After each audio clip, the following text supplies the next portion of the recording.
नमस्कार दोस्तों, आज हम बात करेंगे एक न्यू फंड ऑफर की जो कि लॉन्च किया है निपॉन ने और ये आपको मोमेंटम स्टॉक्स में इन्वेस्टमेंट करने का मौका देता है। अगर आप भी उनमें से एक हैं जो कि मोमेंटम स्टॉक्स में इन्वेस्ट करना चाहते हैं, भागते हुए शेयर्स में इन्वेस्ट करना चाहते हैं, मार्केट में जो ट्रेंड चल रहा है उस ट्रेंड के हिसाब से अपने पोर्टफोलियो को ऑटोमेटिकली एडजस्ट करना चाहते हैं, तो ये म्यूचुअल फंड आपके लिए हो सकता है। ये जो एनएफओ लेके आए हैं इसका नाम है Nippon India Nifty 500 momentum 50 index fund. इस फंड में सबसे पहले हम बेसिक डिटेल्स की बात कर लेते हैं कि आप कितना इन्वेस्टमेंट कर सकते हैं। सो गाइस, आप इसमें केवल 1000 रुपए पर मंथ की एसआईपी कर सकते हैं। लमसम भी अगर आप करना चाहते हैं तो केवल 1000 रुपए से आप इसमें लमसम कर सकते हो। एनएफओ की अगर हम बात करें तो ये 11 सितंबर से लॉन्च हो चुका है और ये जो रहेगा 25 सितंबर तक आप इसमें इन्वेस्ट कर सकते हो। उसके बाद ये ओपन एंडेड है, दोबारा ओपन हो जाएगा, बट एनएफओ में अगर आप इन्वेस्ट करना चाहते हो तो 25 तारीख कट ऑफ डेट है। इस फंड में ये प्योर इक्विटी फंड है जिसमें 95% टू 100% पैसा जो है वो इक्विटी मार्केट में इन्वेस्ट होगा। सो डेफिनेटली ये जो फंड है वो हाई रिस्क हाई रिटर्न वाला फंड है। तो ये बेसिक डिटेल्स के बाद अब समझना ये जरूरी है कि इस म्यूचुअल फंड में पैसा क्यों लगाना चाहिए। ये म्यूचुअल फंड बाकी इतने सारे जो म्यूचुअल फंड हैं उनसे डिफरेंट कैसे है। सो गाइस, इसकी जो इन्वेस्टमेंट स्ट्रेटेजी है ये इंडेक्स को पकड़ के चलेगा, जिस इंडेक्स का नाम है निफ्टी 500 मोमेंटम 50 इंडेक्स। ये एक ऐसा इंडेक्स है जो कि मार्केट में भागते हुए जो शेयर्स हैं, जो कि ऐसे शेयर्स जो कि पिछले 6 महीने और 12 महीने में कंटिन्यूअसली ग्रो कर रहे हैं, उसके हिसाब से जो इंडेक्स में आते हैं 50 शेयर्स, उसमें ये पैसा इन्वेस्ट करता है। सो अगर हम स्ट्रेटेजी की बात करें तो पैसिवली मैनेज फंड है, ये फंड सीधे उस इंडेक्स को रेप्लिकेट करेगा। सो मोमेंटम स्ट्रेटेजी जो है शॉर्ट में अगर हम देखें तो मार्केट ट्रेंड को फॉलो करती है। जो शेयर्स आज की डेट में अपने प्राइसिंग के हिसाब से अच्छा ग्रो कर रहे हैं उनको उस इंडेक्स में डाला जाता है। जो शेयर्स खराब परफॉर्म करने लगते हैं उनको उस इंडेक्स से हटा दिया जाता है। तो आपके पास हमेशा अपने पोर्टफोलियो में वो शेयर्स होते हैं जिन्होंने कंटिन्यूअसली ग्रोथ का ट्रेंड पकड़ा हुआ है। ये फंड हाई प्राइस में भी अगर कोई शेयर मिल रहा है बट उसमें आगे और फर्दर हाई जाने की, प्राइस में और फर्दर इंप्रूवमेंट होने की उम्मीद है, तो ये प्राइसिंग नहीं देखता, ट्रेंड देखता है। अगर प्राइस बढ़ रहा है तो इसमें इन्वेस्ट करता है। इस म्यूचुअल फंड में अगर आप इन्वेस्ट करना चाहते हैं तो मैं नीचे आपको एक ऐप का लिंक दे दूंगा जिसमें जाकर के आप एसआईपी कर सकते हैं और वो ऐप जो है एसएस प्लस वो 100% फ्री है। अब आगे बढ़ते हैं गाइस। अब बात करते हैं परफॉर्मेंस की। परफॉर्मेंस भी देखना बहुत जरूरी है कि ये स्ट्रेटेजी तो ठीक है बट क्या ये काम आती है। तो ये स्ट्रेटेजी की अगर हम बात करें तो निफ्टी 500 मोमेंटम टीआरआई जो इंडेक्स है 10 साल में जो इसने रिटर्न दिया है वो दिया है 24.6% CAGR।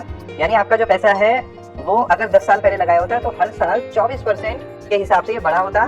पिछले 6 महीने में 27.1% और एक साल में 69.5% का रिटर्न इस फंड ने दिया है। आप चार्ट में भी देख सकते हो, जो कंपैरिजन है वो Nifty 500 versus Nifty 500 momentum 50 TRI का।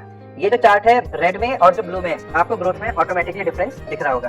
अगर आपके अभी भी कोई डाउट्स हैं तो आप मुझसे कमेंट में पूछ सकते हैं। I will be happy to answer that. जो भी आपके डाउट्स दिमाग में आते जा रहे हैं आप कमेंट करके मुझसे पूछते जाओ। एग्जाम्पल के लिए मैं आपको बता देता हूँ कि 2005 में आपने इस फंड में 1 लाख रुपया लगाया होता, सो आज की डेट में वो पैसा 76 लाख रुपए के आसपास बन गया होता। लगभग 19 साल हुए हैं 2005 से अभी तक, और 19 साल में 76 गुना इस इंडेक्स ने ग्रोथ दी है। आगे बढ़ने से पहले मेरी रिक्वेस्ट है, अगर आपने अभी तक चैनल को सब्सक्राइब नहीं किया है तो चैनल को सब्सक्राइब कर दो यार, और मेरे मोटिवेशन के लिए इस वीडियो को अगर पसंद आ रहा है तो लाइक भी जरूर कर दो। जैसे कि मैंने बोला था, आप हमेशा नए ट्रेंड में बने रहते हैं, हमेशा उस सेक्टर में बने रहते हैं जो सेक्टर आज की डेट में परफॉर्म कर रहा है। आप अपने चार्ट पे भी अगर देखना चाहो देख सकते हो कि जैसे फॉर एग्जाम्पल कैपिटल गुड्स 2018 में केवल 8% शेयर था म्यूचुअल फंड का इस इंडेक्स का उसमें, और आज की डेट में ये बढ़ के हो गया 34%। फाइनेंशियल सर्विसेज जो दिसंबर 2023 में इस पूरे इंडेक्स का 31% वेट रखता था, आज वो केवल 16% है, बिकॉज फाइनेंशियल सर्विसेज पिछले साल 6 महीने में स्टैग्नेटेड है, उतना अच्छा outperform as a whole नहीं किया है। ऑटोमोबाइल सेक्टर ने बहुत अच्छा परफॉर्म किया था, तो ऑटोमोबाइल सेक्टर जून में जो रिकॉन्स्टिट्यूशन हुआ था उसमें उसका 14% स्टेक हो गया था। आईटी क्योंकि डाउन था उस समय पे, तो आईटी बिल्कुल हट गया था। अगर आप आईटी देखेंगे तो 2023 दिसंबर में 9% स्टेक था और अभी नहीं है। सिमिलरली इंडस्ट्रीज के अलावा आप कैप में भी देखो, दिसंबर 2024 से लेकर अभी तक इस इंडेक्स में 64% पैसा जो है वो लार्ज कैप में इन्वेस्टेड है, और स्मॉल कैप में सरप्राइजिंगली आप देखोगे 4.1% ही है। बट दिसंबर तक अगर आप देखोगे 36% पैसा जो था वो स्मॉल कैप में लगा हुआ था। तो अगर लार्ज कैप में ज्यादा अच्छी परफॉर्मेंस दिख रही है तो टॉप 500 में लार्ज कैप में शेयर बढ़ जाएगा, स्मॉल कैप में तो स्मॉल में बढ़ जाएगा। तो आपको ये चिंता करने की जरूरत नहीं है कि मैं लार्ज कैप में लगाऊं, मिड कैप में लगाऊं या स्मॉल कैप में लगाऊं। आज की डेट में जो अच्छा परफॉर्म कर रहा होगा उस सेक्टर में, और large cap, mid cap, small cap में से जो अच्छा कर रहा होगा उसमें अपने आप ही रिबैलेंस करते रहेगा। सो इस इंडेक्स फंड की स्पेशलिटी क्या हुई? सबसे पहली स्पेशलिटी हुई डाइवर्सिफिकेशन, कि आप निफ्टी 500 में से जो टॉप 50 स्टॉक्स हैं उसमें इन्वेस्ट कर रहे हो, और वो large cap, mid cap, small cap और किसी भी सेक्टर के हो सकते हैं। ठीक है, इससे आपका जो फंड है वो डाइवर्सिफाई रहता है। आपका जो पोर्टफोलियो है वो हर 6 महीने में रिबैलेंस होता है। ये बहुत इंपॉर्टेंट चीज है समझना कि आज जो शेयर्स उस इंडेक्स में है, 50 शेयर्स जिन्होंने लास्ट 6 महीने 12 महीने में अच्छा परफॉर्म किया है, हो सकता है कल को अंडर परफॉर्म करने लगे, तो वो उस इंडेक्स से हट जाएंगे। इंडेक्स से हट जाएंगे तो आपके पोर्टफोलियो से भी हट जाएंगे, ऐसे शेयर से रिप्लेस हो जाएंगे जो आज की डेट में अच्छा परफॉर्म कर रहे हैं। ठीक है, सो इस इंडेक्स के जो की बेनिफिट्स हैं वो और क्या है, एक तो ये लो कॉस्ट है। जैसे एक आम म्यूचुअल फंड होता है उसमें 1.5 से 2% तक आपका एक्सपेंस रेशो रहता है। जो इंडेक्स फंड्स होते हैं जनरली देखा जाता है 0.2 से लेके 0.6 0.8 तक उनमें एक्सपेंस रेशो रहता है, क्योंकि वो पैसिवली मैनेज्ड होते हैं। सो ये फंड जो है वो एक सस्ता फंड रहेगा, आपको ज्यादा रिटर्न मिलेगा, उसमें ट्रांसपेरेंसी रहेगी, आपको हमेशा ये पता रहेगा कि आपका जो म्यूचुअल फंड है उसने किस तरीके के शेयर्स में पैसा लगाया हुआ है। तीसरी चीज, एक जो मैंने बोला पर्सनल बायस होती है कि भाई एक जैसे मान लीजिए 2 स्मॉल कैप फंड है तो अलग अलग फंड मैनेजर उसे मैनेज कर रहे हैं, उस फंड मैनेजर को कोई शेयर अच्छा लग रहा है, इसको कोई शेयर अच्छा लग रहा है, वहां पे कोई रूल बेस्ड इन्वेस्टिंग नहीं है, उनकी अपनी पर्सनल रिसर्च है।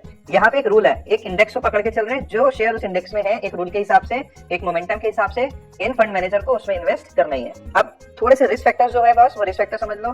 फंड में क्योंकि इक्विटी में इन्वेस्ट कर रहा है, मार्केट रिस्क ऑब्वियसली है, मोमेंटम रिवर्सल भी जब होता है, सो ऐसी कंडीशन में फंड्स में अप एंड डाउन लगा रहता है। लॉन्ग टर्म के लिए फंड में सजेस्ट करूंगा अगर आपका 7 से 10 साल का एटलीस्ट इन्वेस्टमेंट हराइजन है या इससे ज्यादा है। दूसरी चीज, आपकी रिस्क एपेटाइट ऑलरेडी है कि आप इक्विटी का रिस्क ले सकते हैं। तीसरी चीज, अगर आपने इससे पहले म्यूचुअल फंड्स में इक्विटी में इन्वेस्टमेंट किया है और आप मोमेंटम रिस्क और इन सबको समझते हैं। फिर भी इन्वेस्ट करने से पहले मैं डिस्क्रिप्शन में इसका लिंक दे दूंगा, आप जरूर से इसके जितने भी डॉक्यूमेंट्स हैं उनको पढ़िए और अपने फाइनेंशियल एडवाइजर से सलाह लेके ही इसमें इन्वेस्टमेंट कर दीजिएगा।